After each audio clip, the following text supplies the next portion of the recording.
agora a gente vai falar um pouco mais sobre comportamento, porque você já ouviu falar em multiterapia? A multiterapia trata distúrbios de aprendizagem, dislexia, disgrafia, descalculia, entre outros. Transtornos de comportamento como transtorno obsessivo-compulsivo, ansiedade, depressão. E também é eficaz no atendimento e estímulo de aprendizagem de pessoas com síndrome de Down, falhas ou ausência de memória e alívio nas sequelas de acidentes. Mas a gente, claro, que trouxe uma especialista, a psicoterapeuta Lud Oliver, que vai falar e explicar detalhes sobre esse assunto, não é isso? Bom dia. Bom dia. Tudo bem, doutora? Prazer em recebê-la no nosso programa. Prazer é meu. Tantos benefícios, multiterapia, como que a gente pode aplicar isso e as pessoas conheçam um pouco mais sobre esse trabalho para poder, inclusive, usufruir? A multiterapia, como o nome já diz, ela é múltipla, né? Ou seja, ela engloba várias técnicas e o maior diferencial é que ela é totalmente artesanal, então ela vai se adaptar a cada caso, né? Nenhum caso é tratado de uma forma igual. Mesmo que a pessoa passe pelo mesmo trauma, pelo mesmo acidente ou tenha o mesmo distúrbio, né? A gente vai analisar todo o histórico dela e vai tratar de forma diferenciada. Se eu tenho toque e outra pessoa tem, o tratamento vai ser, vamos dizer, personalizado. É, personalizado porque cada um chegou naquele toque, ou chegou naquele distúrbio por um caminho, né? Teve um motivo, processo. Um processo que desencadeou isso. E às vezes até pelo mesmo motivo, mas o entendimento de cada um também muda, né? Então depende muito, às vezes irmãos que têm o mesmo tratamento, têm distúrbios parecidos ou às vezes não, então depende muito. Então justamente por isso eu adapto a cada um, né? De uma forma diferenciada realmente. Tá. Que pessoas hoje que podem se beneficiar com a multiterapia? Que tipo de distúrbios que as pessoas podem estar procurando e que necessitam realmente de ajuda e às vezes nem sabem que existe esse recurso? O mais comum é a ansiedade, depressão, né? Mas também pode ser muito útil em toque, transtorno obsessivo compulsivo, todos os distúrbios de aprendizagem, né? Que são dislexia, disgrafia, enfim.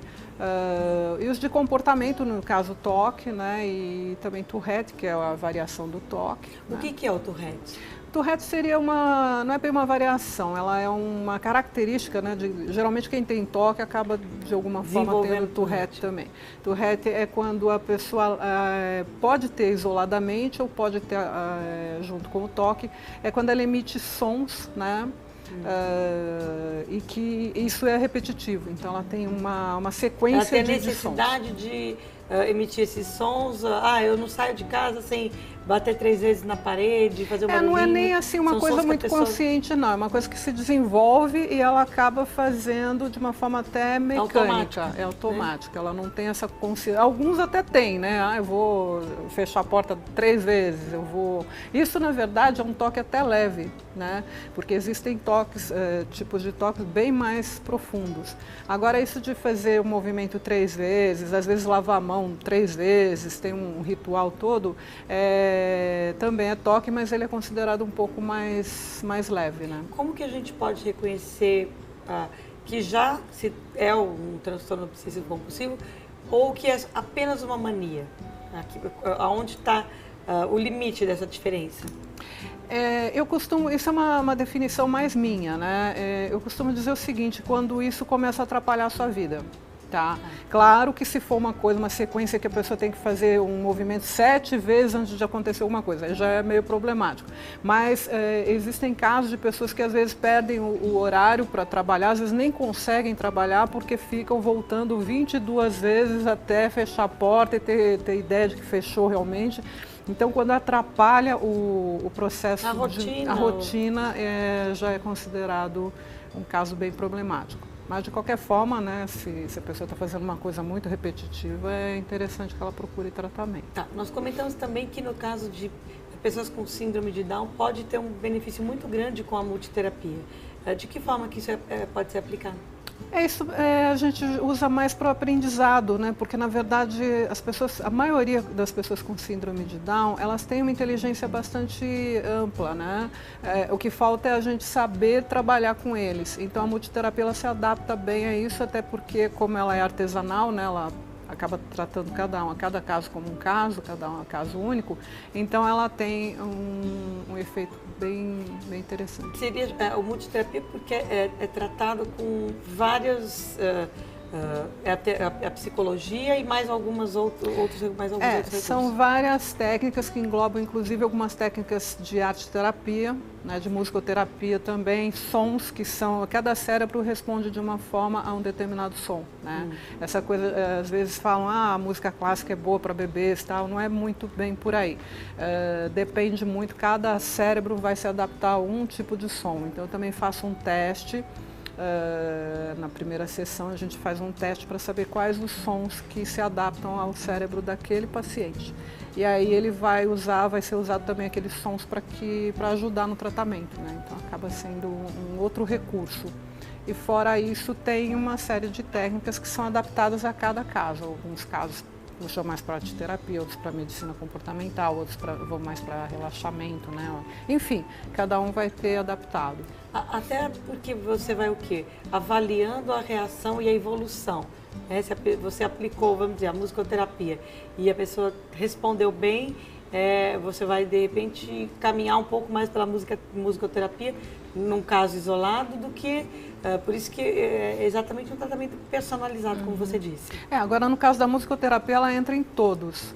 Tá, porque, como eu estou dizendo, não é a música como terapia, tá? Eu diferencio isso. Às vezes as pessoas falam, vou colocar uma música, fazer um relaxamento, isso é música como terapia. É muito legal, mas não é uma técnica de terapia. O que eu digo da musicoterapia é realmente a gente testar os sons, porque cada cérebro vai responder de uma forma, e em todos os pacientes vão ter os seus sons que são usados, inclusive eles podem levar para casa para quando eles estão dormindo ou estar ouvindo também, que é um processo contínuo, né? Ele não fica só no período de sessão, ele pode ser usado depois também. Nesse caso da multiterapia, a gente pode dizer que por ter várias técnicas juntas, a gente acelera um processo de melhora? Sim, eu já tive, parece mentira, mas eu já tive 2 casos que se resolveram na primeira sessão. Geralmente em 10, 20 sessões o caso é resolvido, dependendo, né? Tem alguns casos que são bem mais graves. Mas casos de ansiedade, de depressão, alguns casos mais leves a gente resolve às vezes até na primeira sessão. Né? E tem um detalhe que eu preciso falar que é muito importante, muitas pessoas hoje em dia, como eu divulguei muito também multiterapia, algumas pessoas confundem com multidisciplinar, tá? E isso é importante a gente estar falando, porque o multidisciplinar é um conjunto de profissionais que tratam o mesmo caso, só que a pessoa passa por vários profissionais. E no caso da multiterapia não, é um profissional que vai tratar aplicar várias técnicas para que essa pessoa evolua, vamos dizer, mais rapidez, e até você vai detectar, não existe um número, eu vou aplicar tantas técnicas. Pode ser que uma ou duas resolva o caso de uma pessoa e que no caso de outra tenha que se aplicar tantas mais. Não é? Exatamente. E aí você vai avaliando com o tempo, caso a caso, mas é um sucesso, vamos dizer, de uma certa forma quase que garantido, não é? Dificilmente a gente tem algum fracasso, porque como ele, em primeiro lugar, ele é artesanal, ele vai tratar só aquela pessoa.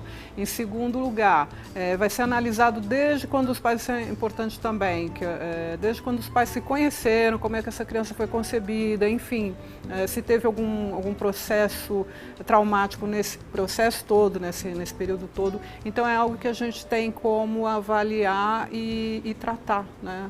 Coisas que isso a pode não se consegue. aplicar também a fobias. Sim, para vários. Com resultado satisfatório.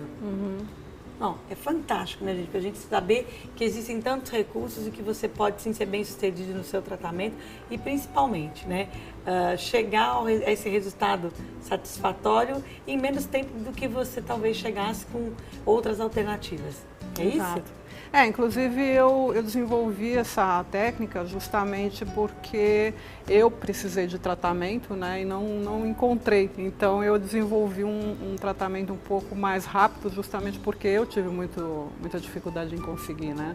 E então isso acaba funcionando justamente por isso, porque foi uma coisa que eu busquei de uma necessidade minha, e aí eu resolvi dividir com as pessoas também, né, compartilhar. Tá, a gente tem um material seu. Eu tenho esses 4 livros atualmente. Que bacana, gente. Tá. Um trabalho Ludi Oliver, transtornos de comportamento, distúrbios, enfim. Né? Esse é Distúrbios Familiares, que é um nome que eu também criei, né? Na verdade, fala de vários problemas. E quem quiser conhecer um pouquinho mais, ó, musicoterapia, arte-terapia, psicopedagogia. Parabéns pelo trabalho. Obrigada. Aí eu coloco nesse livrinho aí, apesar dele ser pequenininho, ele tem inclusive um pouco da minha técnica aí também para as pessoas que querem atuar, né? Para dividir, né? Para que as pessoas também tenham conhecimento e possam atuar e ajudar muito mais pessoas, não é isso? Exato. Obrigada, viu, Lu? Prazer te receber. Eu que agradeço. E a gente faz um breve intervalo e daqui a pouquinho tem o frango xadrez da Ioioi, claro que você não vai sair daí. A gente volta já.